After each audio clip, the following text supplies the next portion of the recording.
and I, interviewed, the president of the Navajo Nation on down, and about the issue, and certainly there has been the Navajo Nation has 400,000 members. It's a fairly large tribe, and about a little less than half of those people live on the reservation, which is about the size of Ireland. You know, it's Ireland without Northern Ireland.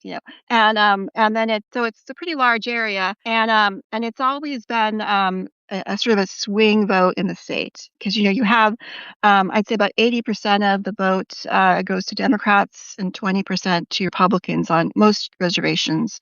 Maybe a few in Oklahoma, that's not the case. But yeah, most reservations, it's an 80-20 split. And so that is a very large chunk of votes. And having analyzed a lot of these elections, even in red states, right, there's this the races are very close, actually. There's a purple sort of divide there. There's the urban areas, even in states like Montana and North Dakota, they tend to be more Democratic. And then the rural areas tend to be more Republican, except for the reservations. The reservations are these blue islands within the state.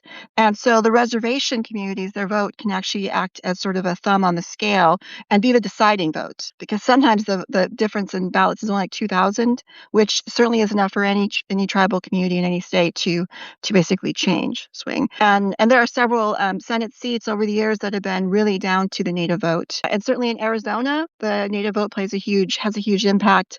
And yeah, I've covered like how North Dakota, the state legislature, tried to suppress the native vote, and basically they really rely a lot on the fact that reservations don't have great infrastructure, and that is purposeful. And so people don't have regular addresses, and they don't even have paved roads. They don't have mailboxes. There's no mail service on the Navajo Nation.